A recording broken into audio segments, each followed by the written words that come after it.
আসসালামু আলাইকুম, সাথে আছি আমি এসএ তারিফ খান। আজকের পাঠ্য বিষয় পরিসংখ্যান অনুশীলনী 17 পর্ব 2।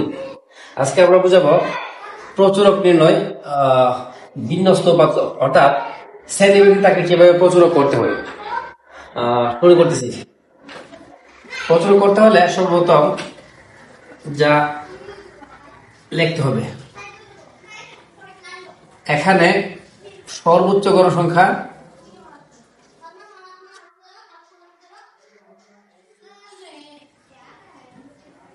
25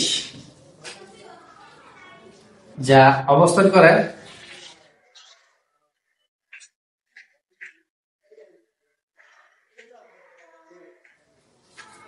একান্ন থেকে 60 শ্রেণীতে। সুতরাং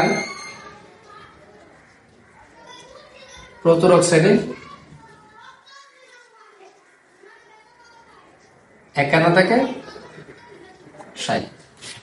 প্রচুরক করতে গেলে সর্বপ্রথম আমাদের খুঁজে বের করতে হবে সবচেয়ে বড় গণসংখ্যা কত। এখানে সবচেয়ে বড় গণসংখ্যা দেখা যাচ্ছে 25, তাই লিখতে হবে এখানে সর্বোচ্চ গণসংখ্যা 25 যা অবস্থান করে 51 থেকে 60 শ্রেণীতে। সুতরাং প্রচুরক শ্রেণী 51 থেকে 60। তারপর আমাদের সূত্রটা মুখস্থ করতে হবে। সূত্রটা হলো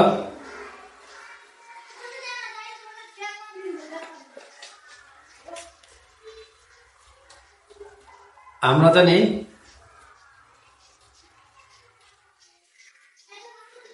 প্রচুরক L plus F1 by F1 plus F2 গুণন H। এই প্রচুরক করতে গেলে আমাদের 5টা মান জানা রাখতে হবে। মানগুলো হলো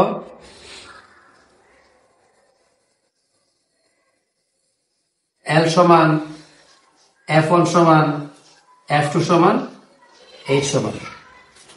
সর্বপ্রথম আমাদের জানতে হবে L এর মান হচ্ছে প্রচুরক শ্রেণীর নিম্ন সীমা। প্রচুরক শ্রেণীর নিম্ন সীমা একে বলে ঊর্ধ্ব সীমা, একে বলে নিম্ন সীমা। আমাদের নিম্ন সীমা হলো 51। তারপর আমাদের জানতে হবে F1 সবচেয়ে বড় গণসংখ্যা হচ্ছে 25, তার থেকে আগের মানটা মানে পূর্বের মানটা বিয়োগ করে পারবো F1। 25 পূর্বের মান হচ্ছে 13, বিয়োগ করলে হবে 12। সবচেয়ে বড় গণসংখ্যা হচ্ছে 25, তার থেকে তার পরবর্তী মানটা অর্থাৎ 7 বাদ দিলে 25 থেকে 7 বাদ দিলে হবে 18। তারপরে দুইটা শ্রেণী ব্যক্তি মানে 51 থেকে 60 পার্থক্য কত?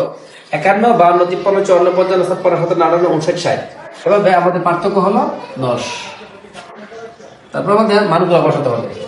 51